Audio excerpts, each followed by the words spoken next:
Dès le mois de mars, un courrier au gouvernement qui est sans réponse à ce jour pour demander un moratoire. Parce que dans notre plan local d'urbanisme, en 2014, nous avons introduit la protection des établissements sensibles parce que la 5G arrive vraiment par la petite porte, et notamment à Grenoble où il y a des expérimentations qui ont été conduites et autorisées et conduites sans la validation des élus, sans la consultation même des élus, ce qui est dingue. Hein. Des travaux, il y a une expérimentation avec le CEA, il modifie les antennes existantes pour sans simulation sur les faisceaux. Il leur permet d'occulter les autorisations de la mairie.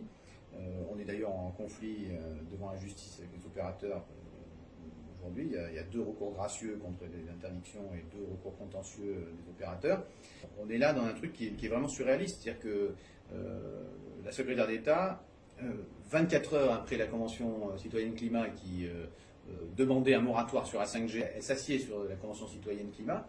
C'est vraiment scandaleux. On n'a toujours pas le retour sur la santé. On a le rapport de l'ANSES qui est quand même très inquiétant. Et puis, surtout, il y a une dimension environnementale qui est majeure. On est à 4% aujourd'hui des émissions de gaz à effet de serre qui sont liées au numérique, et on dit que ça va doubler dans les 5 ans. À cause évidemment du nombre de données, à cause des antennes, à cause des appareils qu'on va connecter. Il y a 34 milliards d'appareils connectés dans le monde, et en fait on prévoit avec la 5G de faire un reset, c'est-à-dire qu'on balance tout et on recommence, et on va connecter tout pour vous dire que vous avez 3 yaourts dans votre frigidaire et que votre grille-pain vous pouvez déclencher à distance depuis votre lit. C'est du délire total. Cette espèce de course en avant, moi ça me scandalise.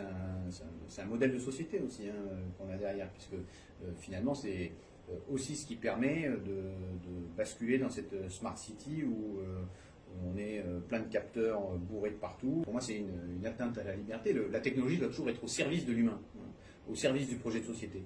Là, il y a une fuite en avant, en fait. C'est ce qu'on appelle du techno-push, dans notre vocabulaire, si je reprends ma casquette d'industriel. Du techno-push, c'est que finalement, vous ne regardez pas le besoin des utilisateurs, vous ne regardez pas les usages, vous poussez votre techno et vous dites que c'est la techno qui va créer un nouveau besoin. On est exactement là-dedans, dans une situation qui est techno-économique. Et en fait, c'est la techno et l'économie qui drive le projet de société au lieu que ce soit l'inverse. C'est un passage en force.